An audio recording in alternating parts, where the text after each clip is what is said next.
Hello, everyone, and welcome to the Sunday Show. Today, our topic is World Economic Inequality, and we hope that this topic will be a short series of podcasts that's going to help us explore the nature and all the options of world economic inequality. And today we will start with explaining by what is it in very simple terms. Today I'm joined by Sergey, who will be my co-host, and we'll try to explore this subject as much as possible. Hello, Artem. I'm very glad to see you again and to record another episode of our podcast. And I'm really grateful for your warm introduction to our new episode. And yes, our today's topic is global inequality, and I really expect that we are going to cover a lot of very important concepts. And in my opinion, this topic deserves much bigger attention from side of media comparing to what it has right now. What do you think? Yeah, I totally agree with that. Majorly because whenever you look out in the street, whenever you're shopping in any supermarket, you can notice how people have stopped buying essential stuff and how the wealth of the population has dropped recently, and no one seems to talk about it. It always surprised me. Have you noticed such trend as well in the recent 5-6 years? Definitely. I'm not sure that I can confirm that I see something with my own eyes. Yes, every single person lives in some sort of bubble because he or she is surrounded with a particular circle of people, live in particular lifestyle, and very often impressions you collect through your own observations might be very misleading, and you sometimes you cannot see a clear picture.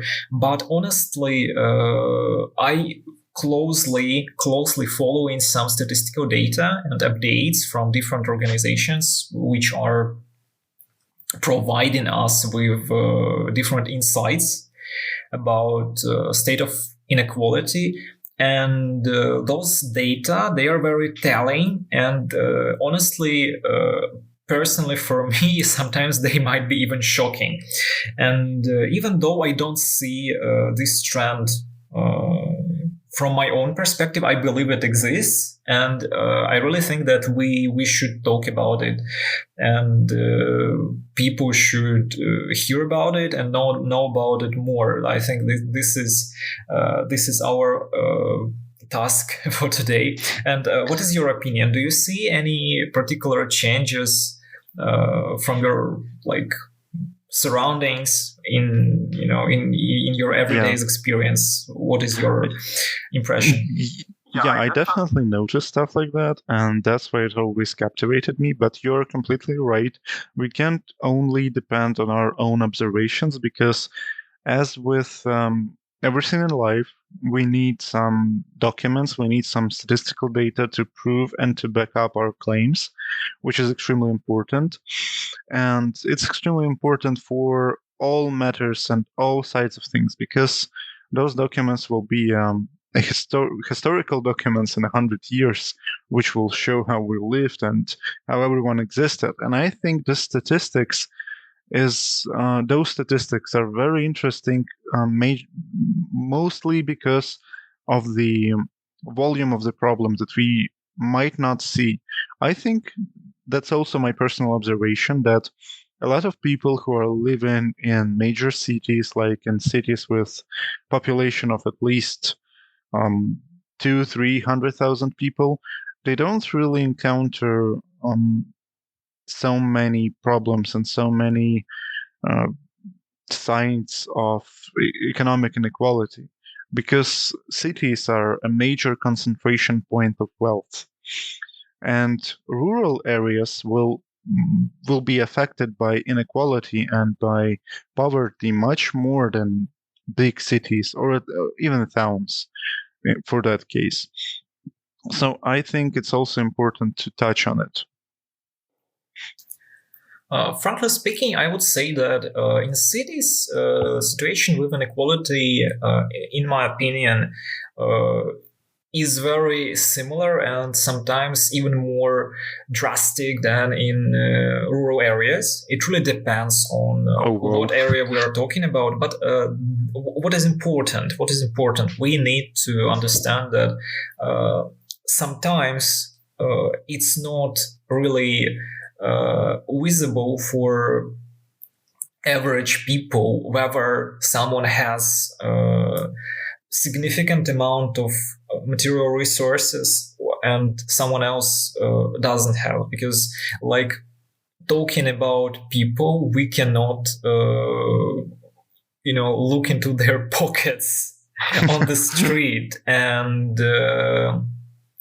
even people who are suffering and going through some financial difficulties, they are not necessarily homeless, and they are not necessarily look poor, and you cannot distinguish them from regular representatives of the middle class and so on.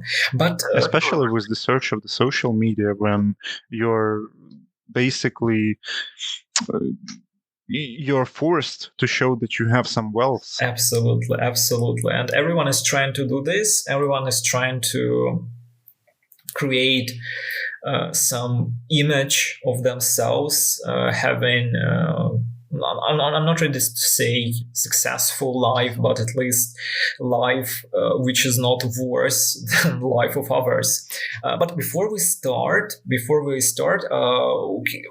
I think that we should sort of describe what exactly we are talking about and what exactly we understand under inequality. So how would you explain the topic of our today's episode to our listeners in simple terms? So in the most simple terms that we can find, I'd say that I'd start from afar. So we always need to start from the beginning, of course. So every society, every country, every city, every society in general has some amount of wealth, which is material resources, money, assets, houses, stuff like that. And whenever there is a society and there is a wealth, there will come a time when this wealth has to be distributed.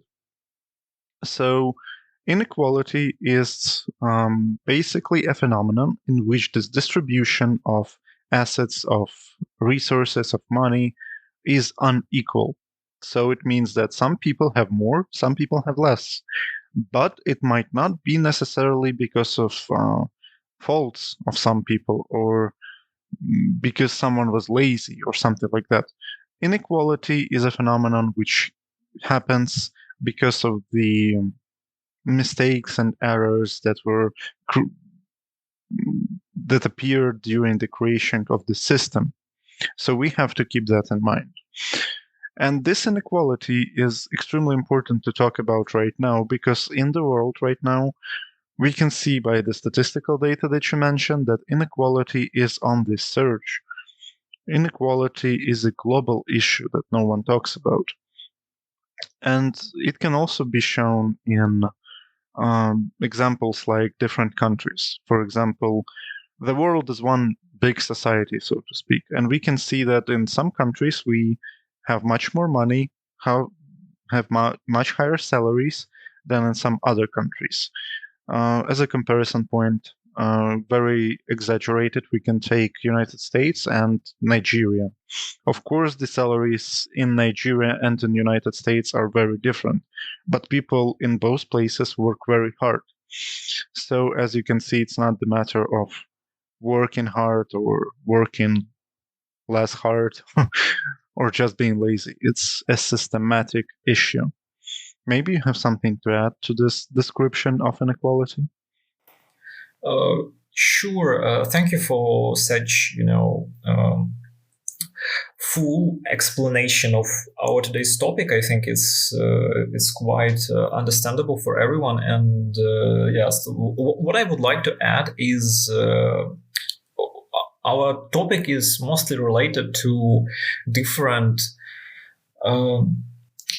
versions of injustice. I remember, I think many people saw this meme on social media, on Instagram feed or somewhere else, where statistical data about amount of time required to afford a new iPhone.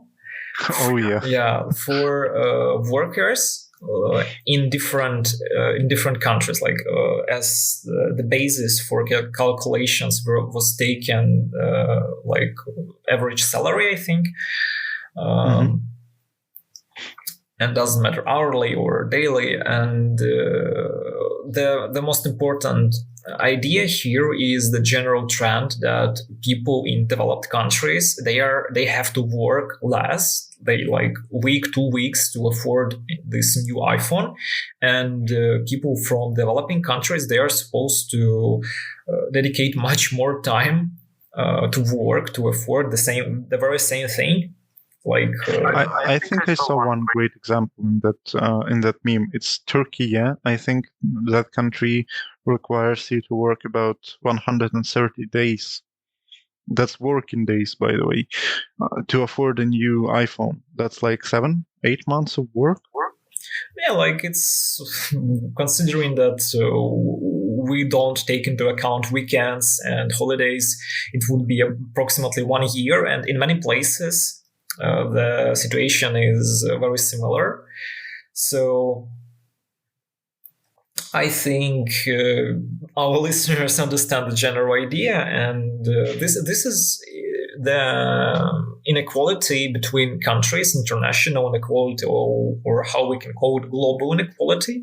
But this phenomenon has a lot of different implications, and I think we should talk about them in details today. And I really don't want to make this episode quite heavy with different terminology and different economical, statistical nuances, which might be so a bit too much to bear, for some people, which might make people feel some sort of frustration.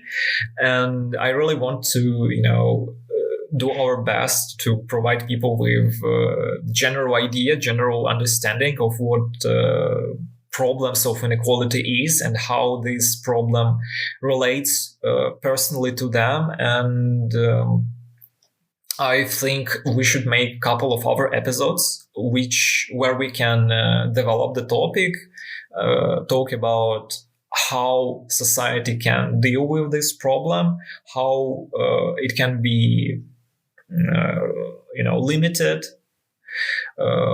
Consequences of inequality can be limited, and maybe about some other interesting details. What do you think about this idea? Yeah, I think that's fantastic. There's going to be a very interesting mini-series in which we will cover at least all that we can cover in 1 hour podcast episode. And we'll try to cover as much information in much detail.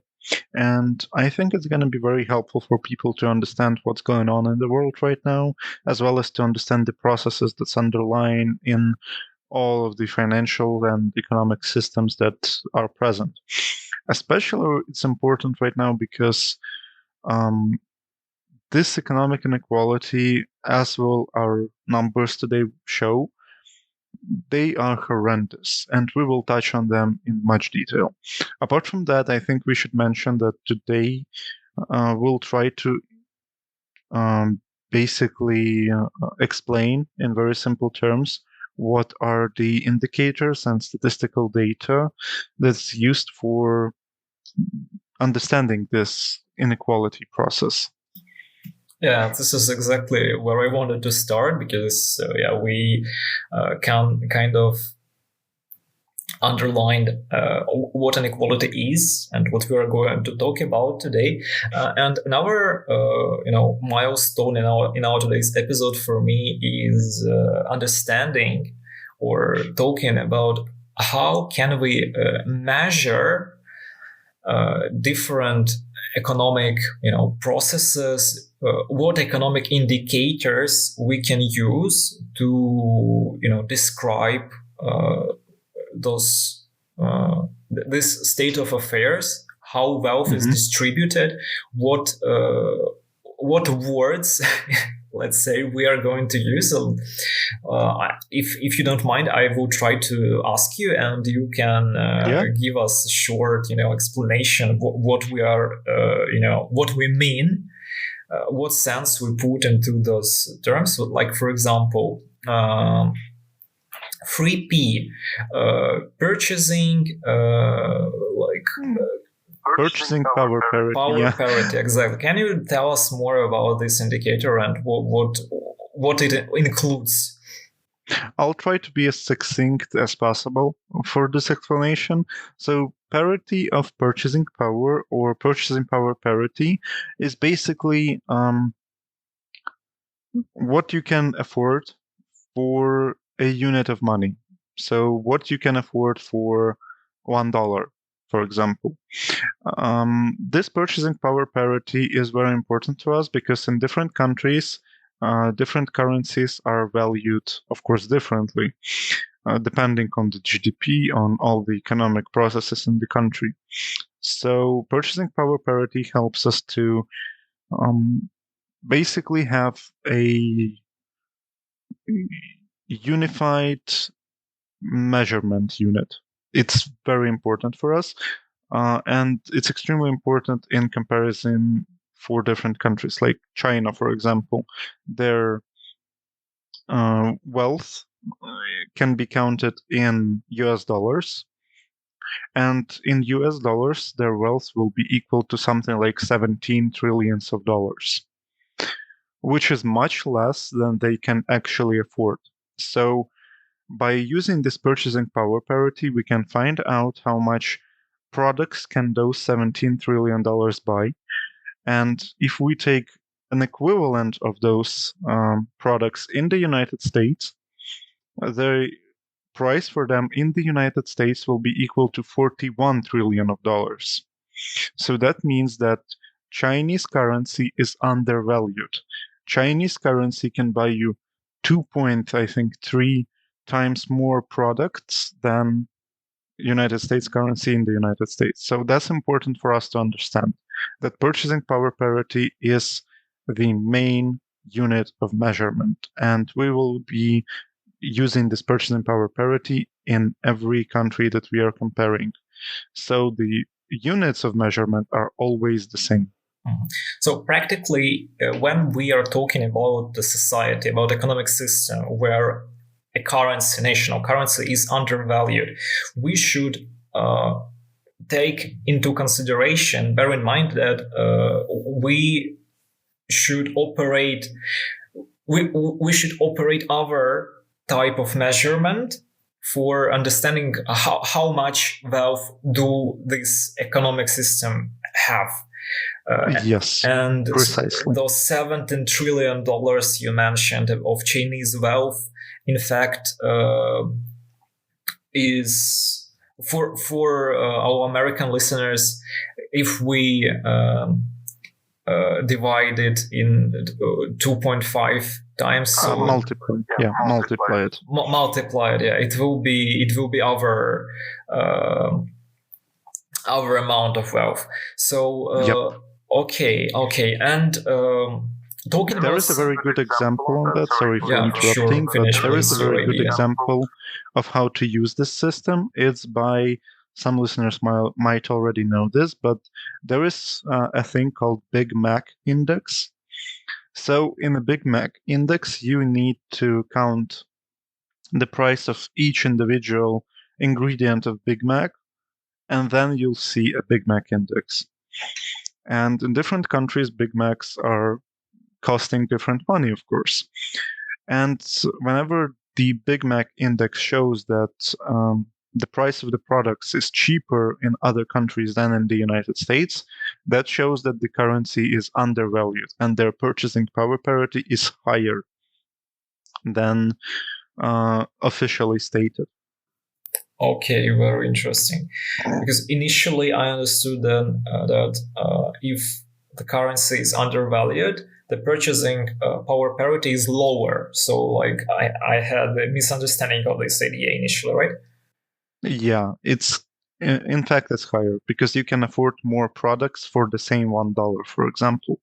Sure. Yeah, like now it makes sense. Now it makes sense for me. Okay, talking about some other indicators, we might use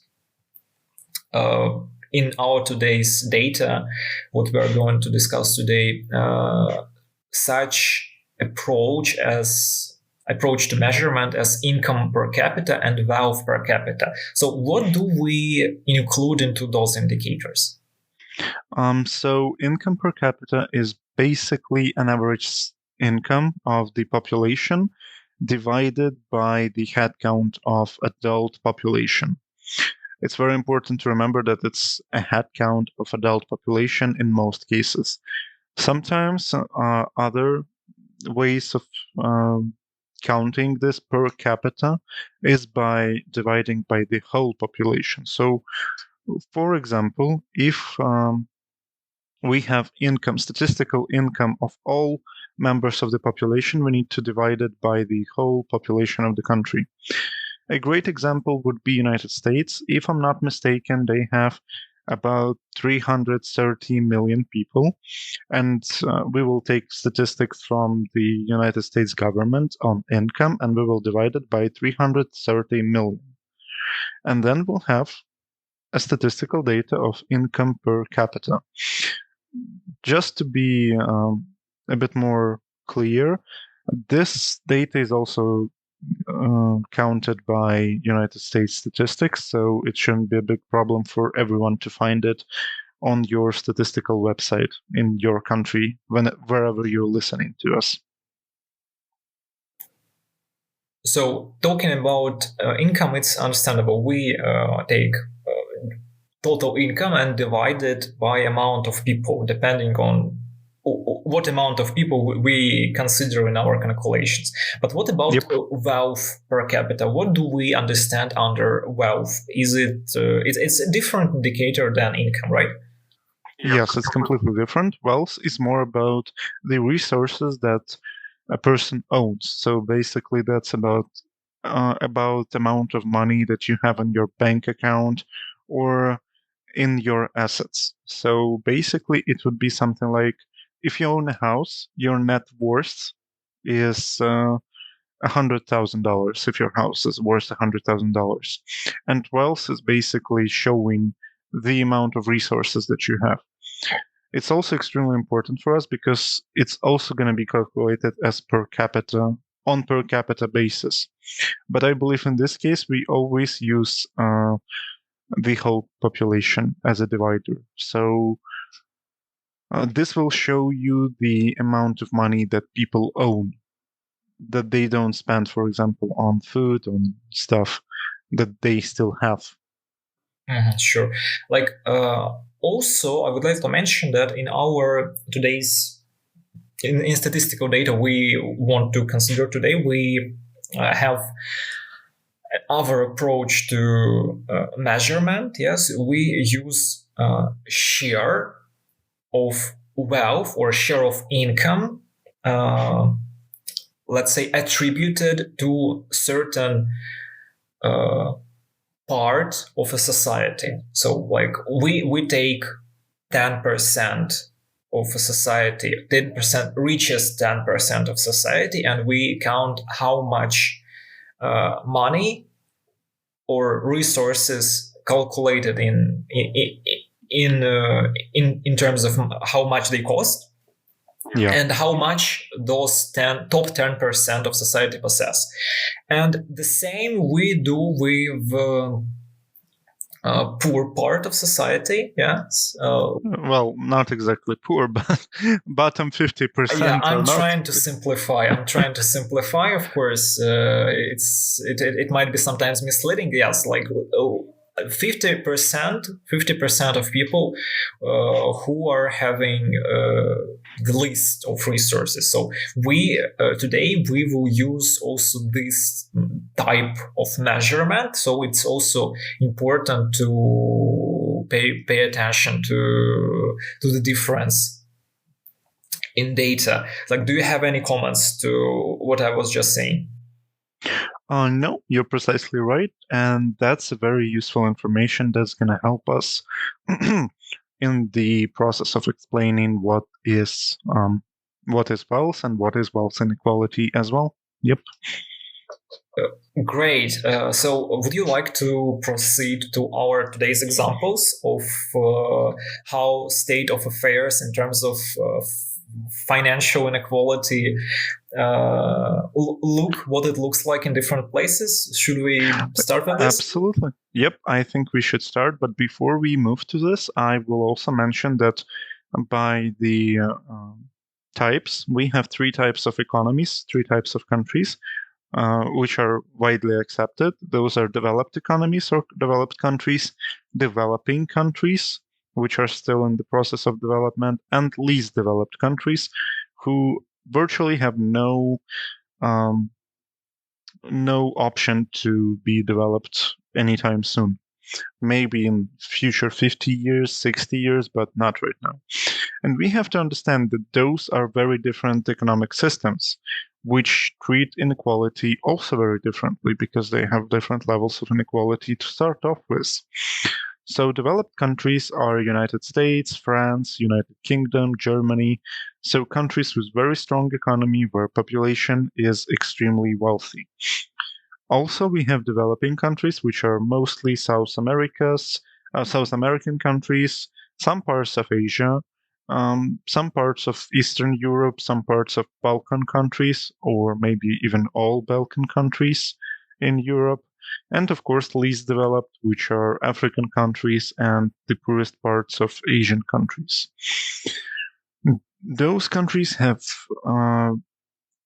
very different inequalities, inequality reasons, inequality basis, so to speak.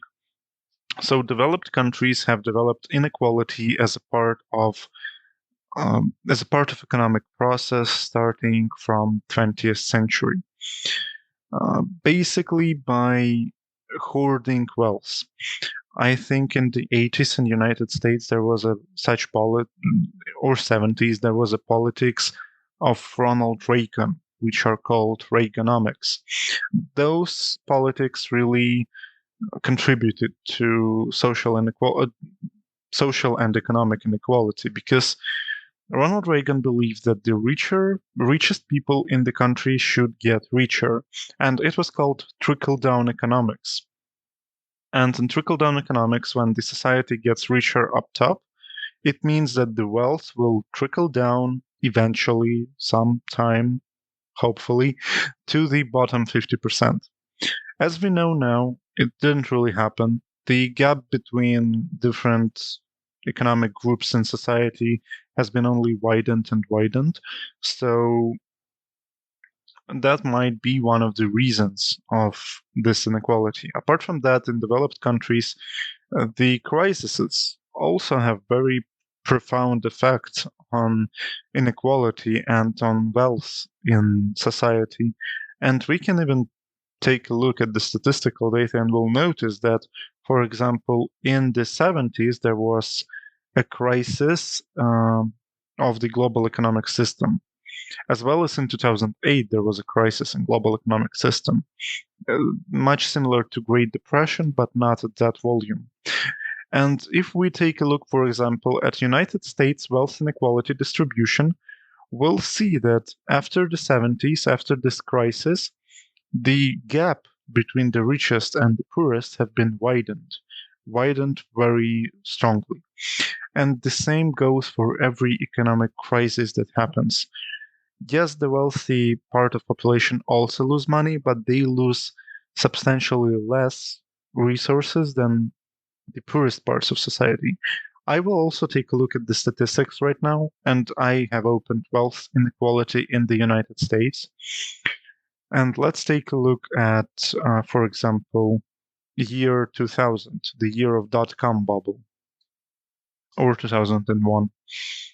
So the difference in shares between United States and United States top 10% and bottom 50% were 67.5% of wealth in the United States society. Bottom 50% owned only 0.5% of wealth of the whole United States, while top 10% owned 68%. Now let's move forward to year 2008, year of another financial crisis. At this year, after the crisis of 2001-2000, after the dot-com bubble, the wealth of top 10% were 71% of the United States wealth, while bottom 50% were minus 1.2. That means that society didn't have enough money. They were indebted. And this is the biggest problem of the inequality and the global system today, at least in developed countries. Yeah, thank you, Artem, for this, very informative part of our podcast. But before we move to, analyzing trends and creating, connections between some types of policies, some types of events and changes, shifts in distribution of wealth and play inequality, I would like to start from, more simple positions, more simple concepts. Like I would like to, describe what is the state of affairs in terms of inequality in different countries where it is where situation is more critical, where situation is less critical. So I think we can start from this. And I think we already started talking about the United States. And I think it's a very good example because it's the biggest economy in the world, if not the biggest right now, the second biggest. I think China and the United States, they will switch their positions many times in the nearest future. So it's that doesn't really matter to whether it is first or second position. Our focus is the inequality. So, for example, I see in front of my eyes the chart with distribution of income. So, we were talking about the difference between top 10% of richest people and bottom 50%. Like, I'm not trying to say that they are poorest, but like comparing to the richest, let's say that they are poor. So what do we see right now? On the chart, I see that the changes in the last 40 years were not very, drastic, but at the same time, I see some dynamics. If we take a look at 1980, we see that I'm talking actually about post-tax income. So like after people paid their taxes, with what amount of money in average they are left. So just to clarify, not what they have left, but what part of national income they still own after taxes. That would be more clear, I think. Sure, yeah, it's more correct because we're talking about their share in total amount of income people in society, in United States society were getting. So richest 10% in 1980s were responsible for receiving 33% of income in 1980. To take a look at the dynamic, for example, in 1990, we see that the amount of income, the share of income, they were getting has increased, and it was almost 34%. So from 1980 it was 33. No, in 1990 38%, sorry. Yeah. So 4% increase we can observe. In 2000 it was already almost 40%, and in 2010 again almost 30%, and right now it is 41. In the latest data here is 2018 and 19. So like this organization of World Inequality Database, like I think they didn't update it recently, Yeah. but still like the trend is more or less the same. So we can see that the amount of the share of income of top 10% has increased. I wouldn't say that it has seriously increased, like increase from 34 to 40% doesn't seem very significant, honestly. But still. But what about the bottom 50%? Because as you know, in every economy, when someone gains money, someone loses money. Definitely, absolutely. Of course, if not, if the state does not print more money, but it's topic for another episode, of course, because those money will be a totally different thing than the country started to print them. So yeah, like before we start considering, 50%, bottom 50%, I would like to highlight once again that we are talking about part of society, 10% of people, yeah, and they are already getting 40% of income. 41. Exactly, even more. In my eyes, if we take any 10% of society, from the top, from the bottom, I expect this 10% of society get 10% of income. Maybe it sounds very leftist, maybe it sounds sounds communistic. Yeah, very red. But in my eyes, it looks fair. Of course, it's again oversimplification. I don't suggest that everyone gets the same salary, but again, I think we should stand for equality. And yes, do you have any comments? Maybe not like 10% to 10% of national income, but the gap between wealth will be just dramatic in this case. So if 10% receive 41% of national income, that means 90% of people, the leftovers, so to speak, they receive 59% of the income. So in that case, it shows that either 90% of people are very unproductive, or the system is somewhat unfair. I wouldn't say that I would like to see 10% to 10% ratio once again, but maybe 10% to 20, 10% to 25 would be adequate enough. But this is just a bit too much. Yes, of course. And like, just moving a little bit, we do not go there right now, but later we are planning to consider other examples which are much more extreme in this sense. But it's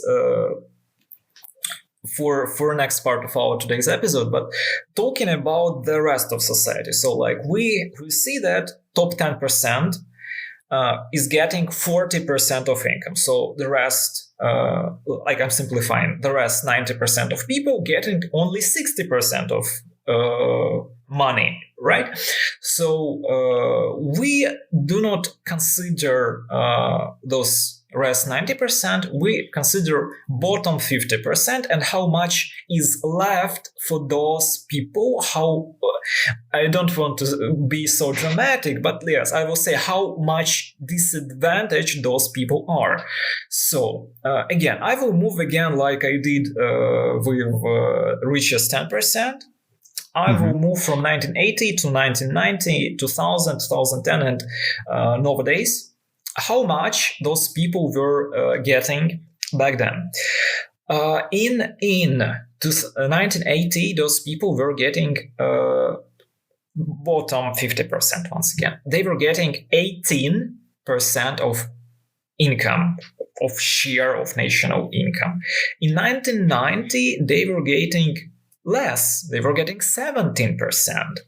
In 2000, they were getting, again, 16.8, like, it's not far from 17. Let's count that it's still 17.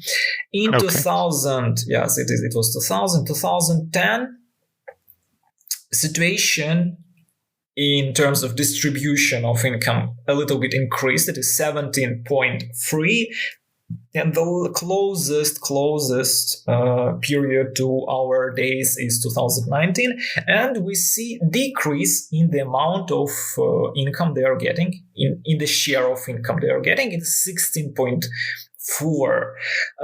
So doesn't it seem pretty unfair in your eyes that top 10% are getting 40 and bottom 50% are getting between 20 and 15% of everything?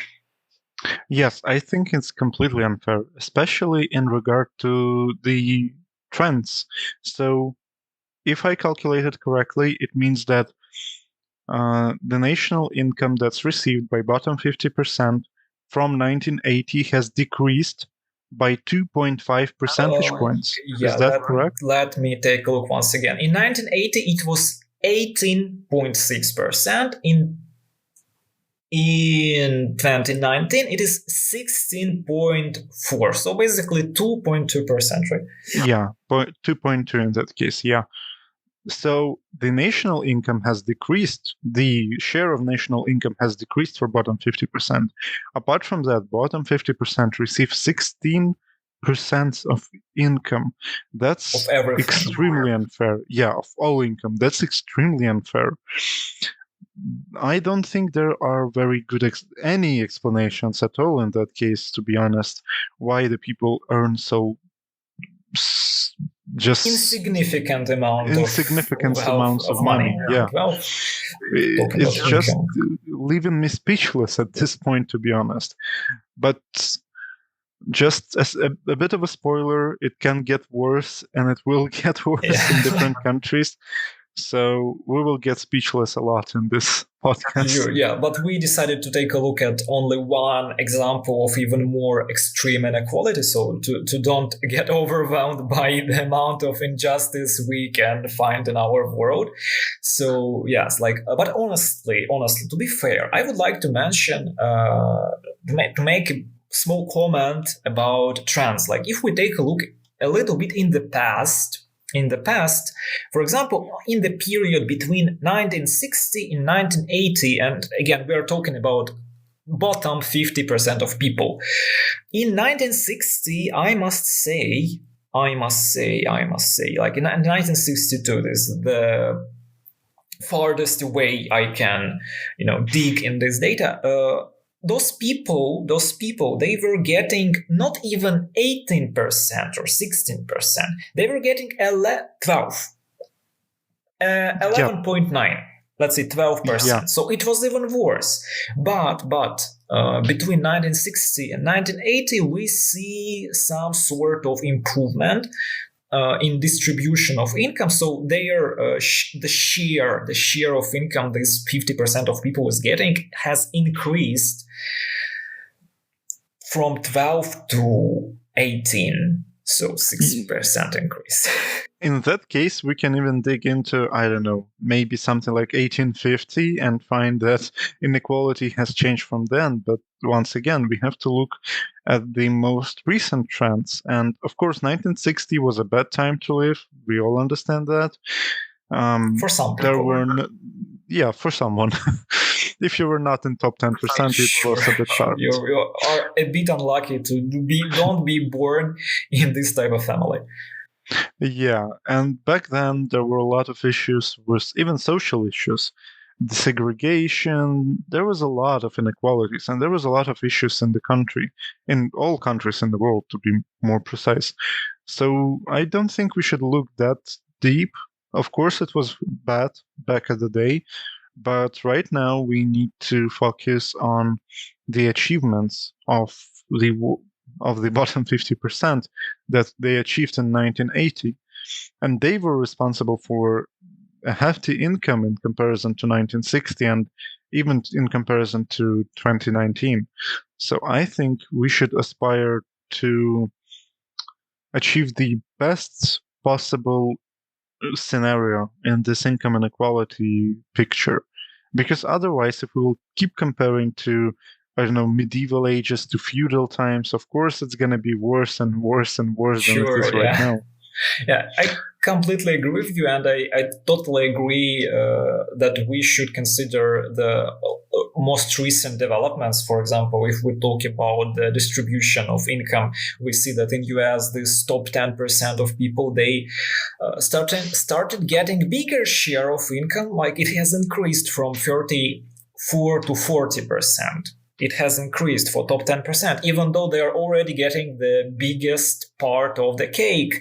And at the same time, we see that, yes, like people from bottom 50%, they are still getting more than in 1960. But comparing to the like latest periods of measurement, like their share has decreased. And this is Yes. pretty unfair.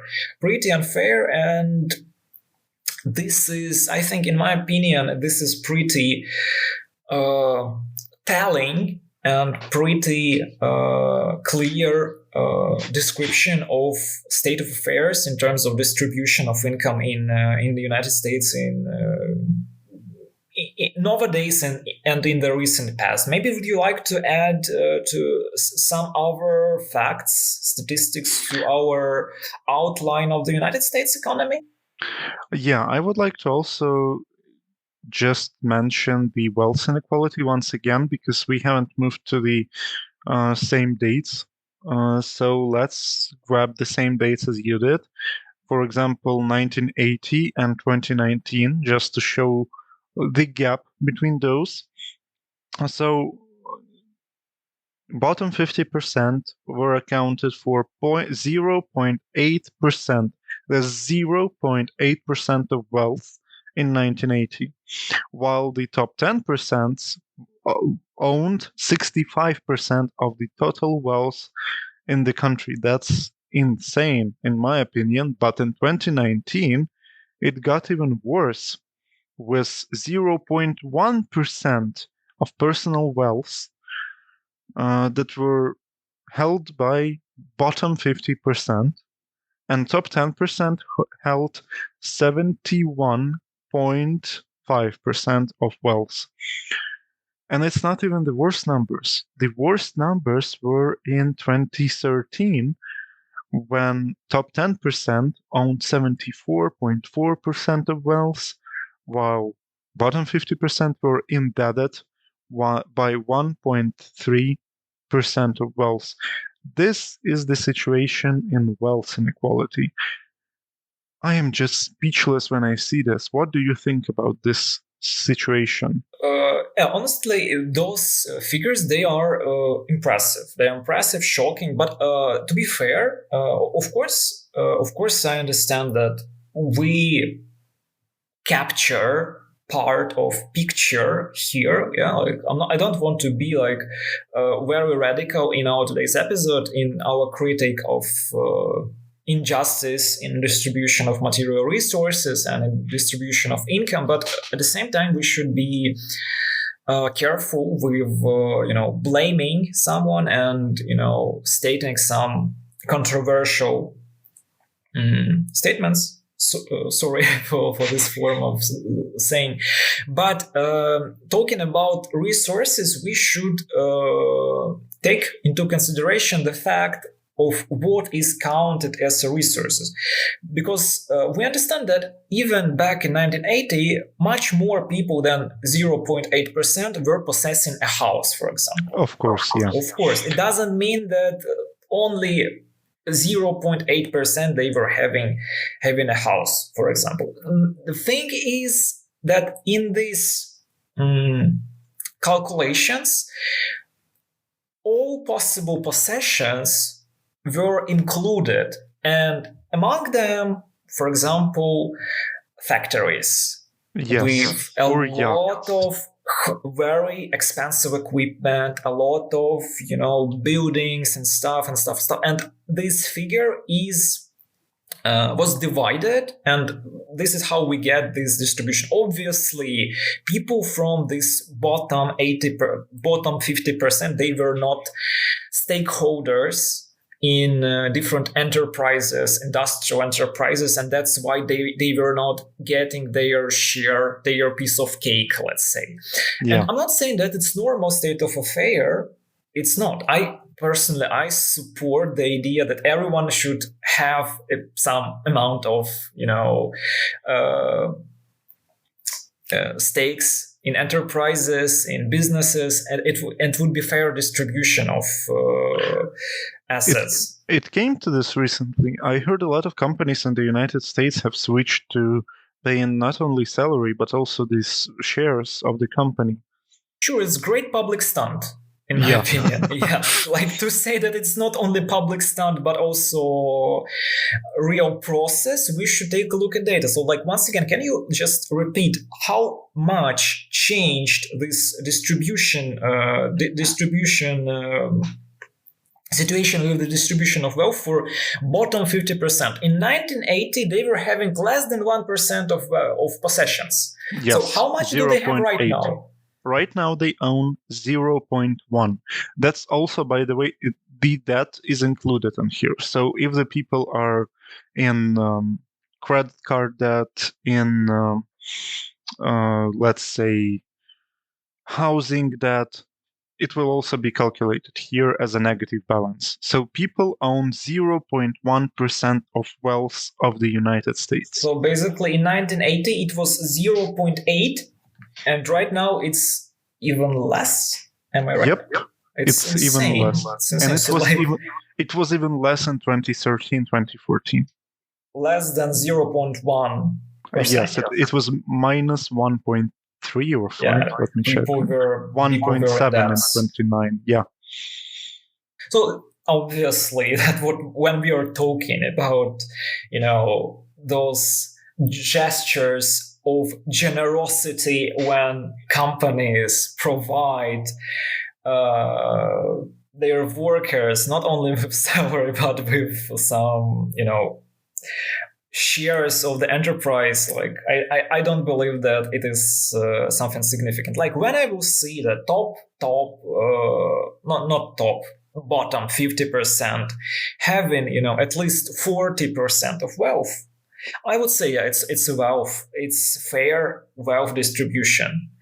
But right now, like, sorry, we are 400 times away from the figure I would like to, target as a fair in my eyes. Like, I'm not saying that everything should be in the world or in different countries according to my perception of justice and so on and so on.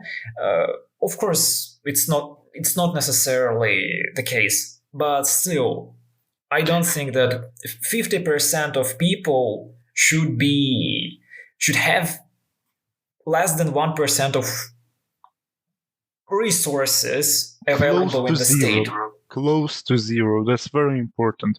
Not 1%. Yes. Yeah. 1/10 of 1%. Yeah, I think it's not only you who have this worldview, but maybe a lot of our listeners who never thought about this situation in general. I think they will be surprised to find out how much money is basically being stolen from them by taking the fruits of their labor and taking it into ownership by top 10%. I think if the people would see this every day, this figure every day, they would be enraged.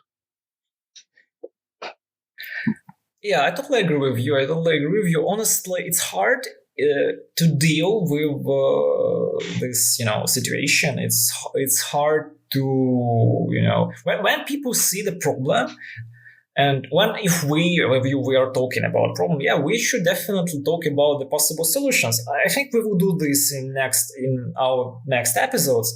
But in my eyes, honestly, I think it's not very easy task. What do you think? I think it's easy. I think it's easy. It's just that the system will always protect itself because um, there are ways to redistribute wealth effectively, and those ways are not used anywhere, almost anywhere in the world. If you take a look at what is being taxed, you will notice that everyone taxes income.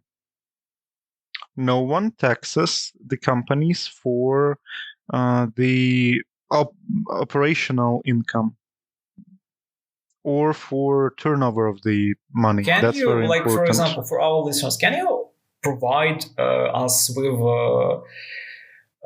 some idea how can we distinguish income of an enterprise and operational income of an enterprise in very simple terms? Yeah, sure. So operational income is a bit different because it will need to be calculated. It's in revenue, all the money received by the company, minus the expenses on operations. So minus uh, the resources that were used in creation of a product that was sold. Yeah, so companies spent some money on resources, Yeah, it was their costs, and the same yeah, time they paid the salaries, it also their costs. So like we um remove amount of those costs from their revenue, and what we are left with is the operational revenue of an enterprise. Am I right?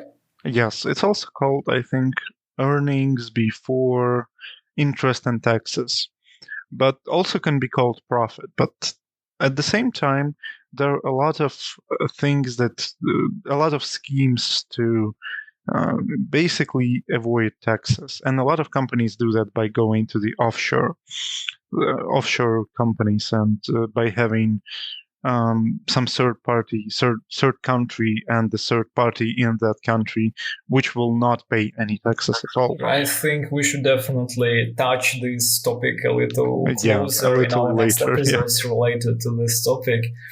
Yeah, but do you think we can take a look at some other examples of inequality? I would like to see some examples which are even more extreme than the one we just discussed, which Sure. takes place in the United States. Like, what do you think about this idea? I think it's fantastic, and we have such an example. So it would be South Africa. South Africa is so astonishing when you look at the numbers. I honestly, I laughed, but it calls for tears, not for laughs, really. Let's take a look at income inequality post tax. Top 10% of the population receive, as of 2019, 55.7% of national income.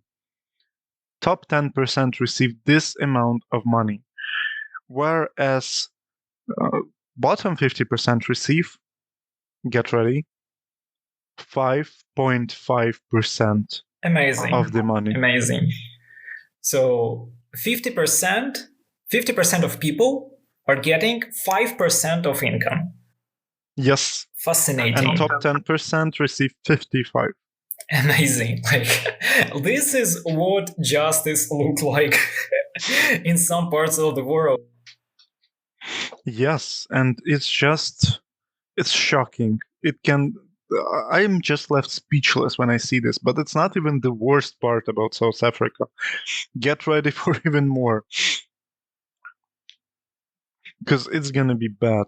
So, wealth inequality.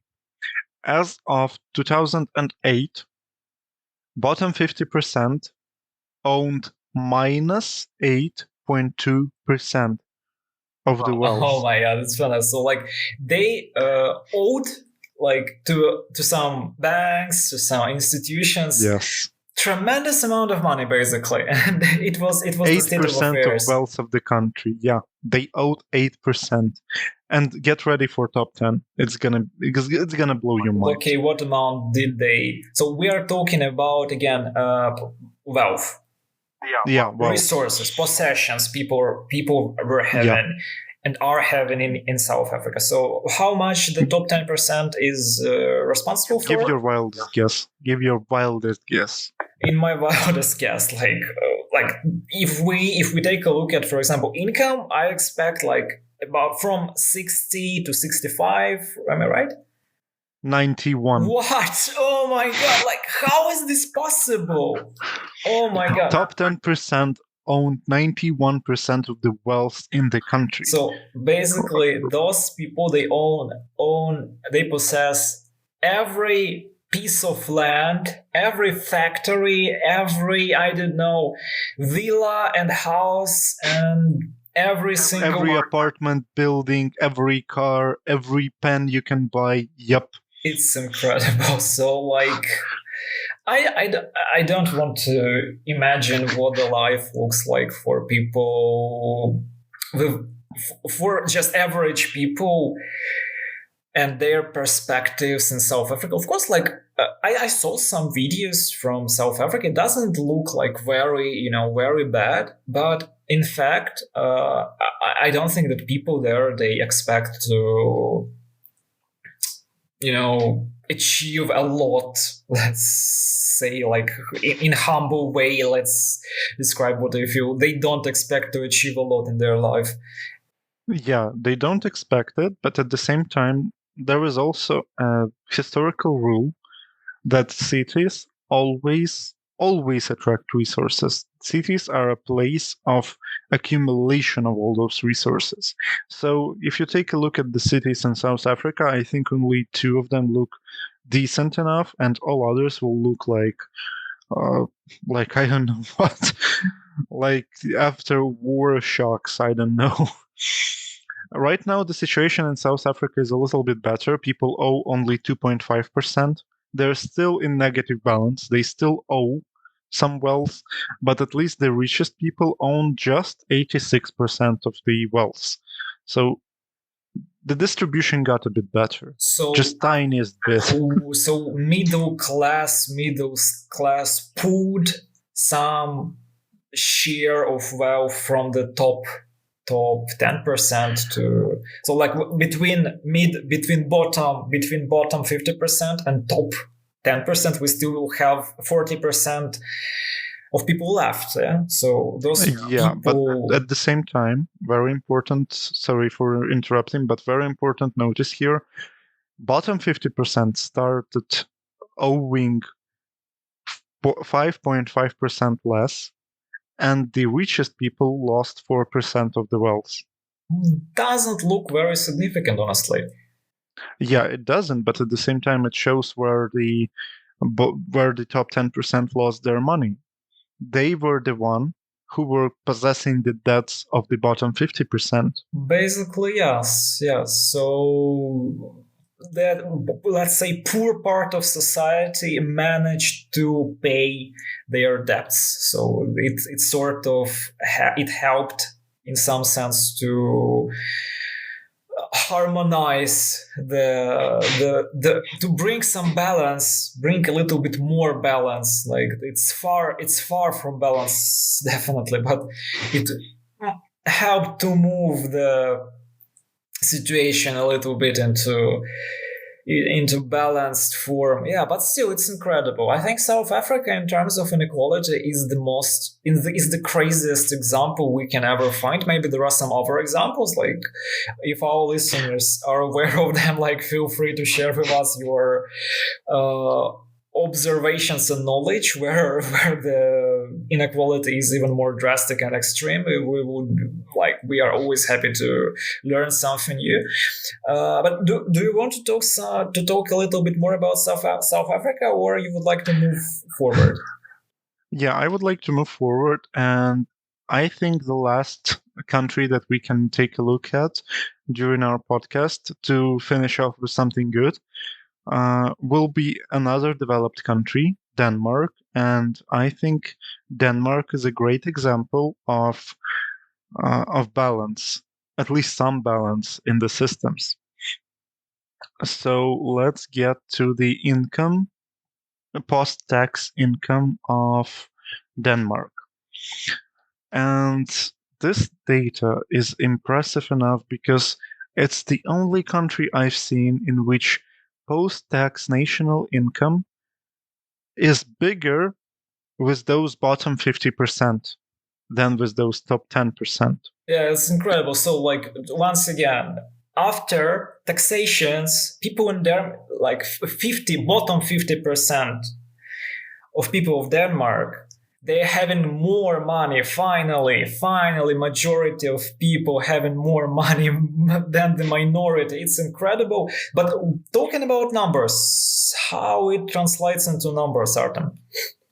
Okay, by the numbers, it shows that the last year of the statistics is 2018, and in 2018, bottom 50% received 29% of national income, while top 10 received 27.6% of national income. Before that, it was even better in the year 2003, for example. In 2003, um, bottom 50% received 36% of national income, and top 10 received 22% of national income. That seems fair enough to me. What do you think about that? I think that it's one of very few positive and inspiring, in my opinion, examples.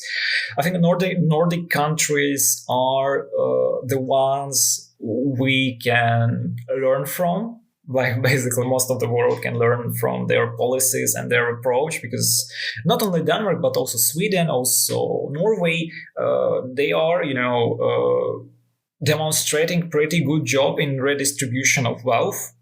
Uh, Honestly, I heard a lot of complaints from people living in those countries that it's pretty hard in some sense. Like, I heard that it's sometimes annoying to uh, you know distribute garbage into different boxes, that it's annoying and annoying to pay taxes and so on and so on. But still, it maybe it's annoying, but maybe it's boring. Maybe sometimes you, like, those people who are successful and earning a lot of money, maybe for them it's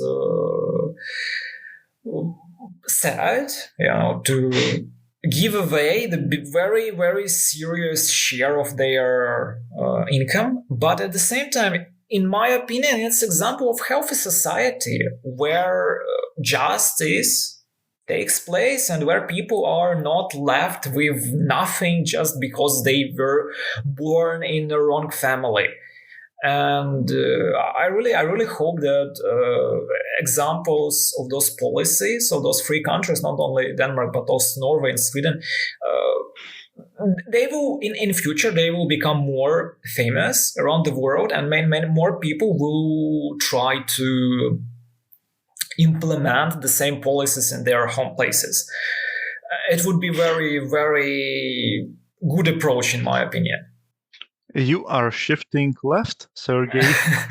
I'm not sure that general understanding of what is shifting left is applicable here, because it's generally, At least in economic policies. In terms of economic policies, maybe, but in my eyes, it's not like shifting left or right. It's more of matter of common sense.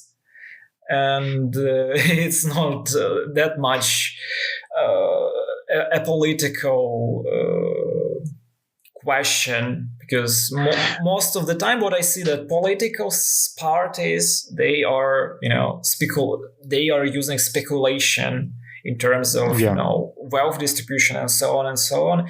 And health distribution of wealth is possible in not left or right country, but in a country with technocratic, healthy, and rational management of resources. And this is not a topic of leftist, of rightist, political, Redistribution of wealth itself is considered by some very leftist. That's the biggest problem, but I think we can touch on that in our next episodes. In that case, I think we covered everything we wanted today. So I thank you for your time. It was a fantastic conversation, and I think we discovered a lot of statistical data which will be very useful for people to compare with their own country and to compare with what they see out on the street.